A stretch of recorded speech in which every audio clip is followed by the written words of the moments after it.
Salut les amoureux, nous sommes tous des amoureux. Aujourd'hui dans Aimer vrai, nous allons parler ménage. Je suis Caroline. Et je suis Eloa. Nous sommes ensemble depuis plus de 8 ans et nous avons dépassé le plus gros challenge de toute relation, passer du couple blessé au couple sacré. Pourquoi est-ce que vous nous parlez du ménage, les filles? Parce que le sujet du ménage, c'est 25% des ruptures. C'est une véritable cause de rupture, le ménage. Je trouve ça génial. Franchement, les gens, il y a des ruptures à cause des chaussettes qui traînent, des cuvettes de toilette pas rabaissées et des bols dans l'évier plutôt que dans le lave-vaisselle. C'est ouf, non? En vrai, je crois que c'est pas forcément le sujet de rupture, mais c'est quelque chose qui est tellement toujours là. On le voit même avec nos clients. C'est pas le sujet le plus important, mais il y a toujours un problème. Quand il y a des problèmes de communication, ou plutôt, quand il y a des problèmes de communication dans le couple, ça se reporte toujours à un moment donné sur le ménage. Pourquoi le ménage? Parce que c'est toujours là, c'est quotidien, il y en a tout le temps à faire et tout le toujours temps à recommencer. refaire. C'est super chiant le ménage et c'est pour ça que ça cristallise un petit peu toutes les tensions qu'on peut avoir dans le couple. Et si on peut pas se gueuler dessus sur des gros sujets, on va se gueuler dessus sur le verre que t'as laissé traîner, sur la cuvette que t'as pas baissée, sur le lit que tu n'as pas fait. Ça vient vraiment nous chercher dans tout ce qui est cristallisé en nous, en fait, ou en tout cas, c'est un sujet dans lequel on va aller mettre assez facilement tout ce qui n'a pas été exprimé ailleurs. Et d'ailleurs, ça dépend vraiment de l'archétype avec lequel on fonctionne de manière dominante, surtout dans les cas de conflit et en cas de stress. Si tu ne connais pas encore ton archétype des relations sacrées, tu peux faire le quiz, il est gratuit et il est en description.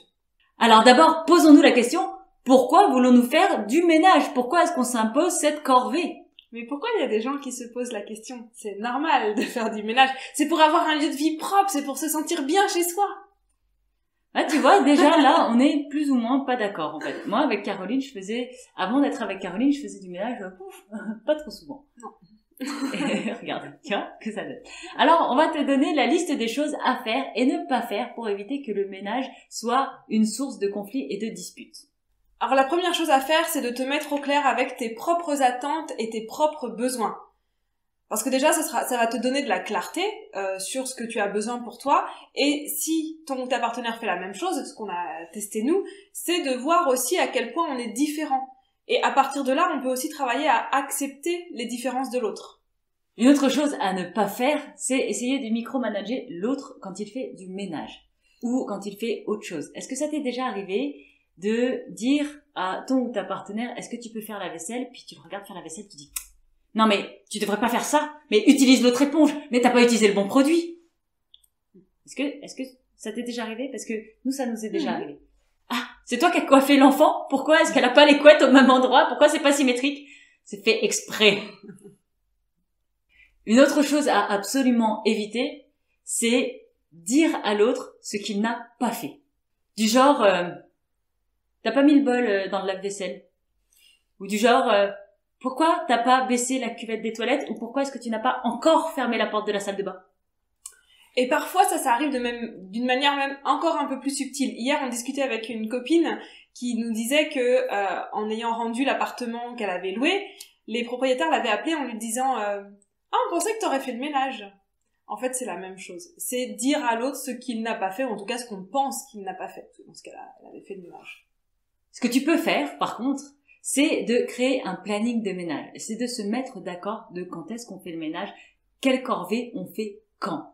Parce que sinon, t'as l'impression qu'il faut tout le temps le faire et ça prend toute la place. Le problème des ménages, c'est que souvent, ça prend toute la place parce qu'il y a toujours quelque chose à faire en termes de ménage. Mais si tu détermines un planning, là, tu lui donnes une place restreinte. Ici, on fait les sols, ici, on fait la vaisselle, ici, on fait les vitres. Point. Ce qu'on vous conseille, c'est de créer un contrat de couple. On vous met une vidéo, on a fait une vidéo spécifique sur ce contrat. Avec Caroline, on est passé par tous ces points-là. On s'est rendu compte déjà à la base qu'on n'avait pas du tout les mêmes attentes en termes de ménage.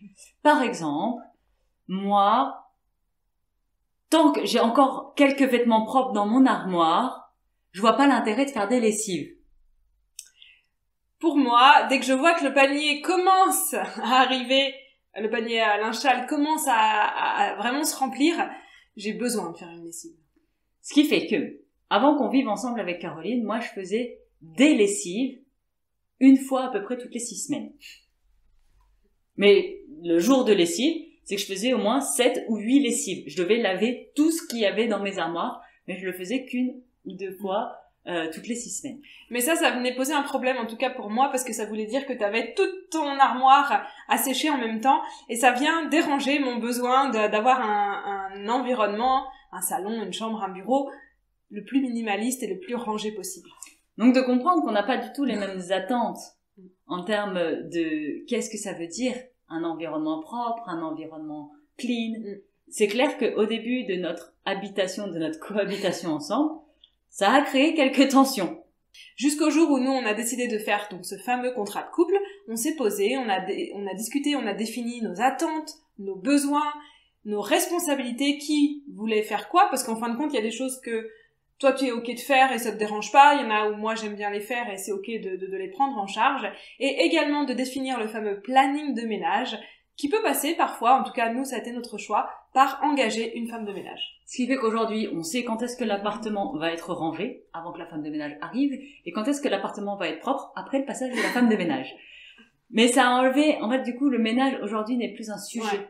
On n'a plus de questionnement sur le ménage parce que on a mis en place des solutions qui fait que ça s'est géré tout seul. Ouais, c'est ça. Et donc maintenant tout va bien. Alors, si tu veux éviter de faire partie des statistiques et que ta relation casse à cause d'une bêtise comme le ménage, nous t'invitons à faire ton contrat de couple et à reprendre la liste des faire et ne pas faire en ce qui concerne le ménage. Et en attendant la prochaine vidéo, aime et grandis avec magie.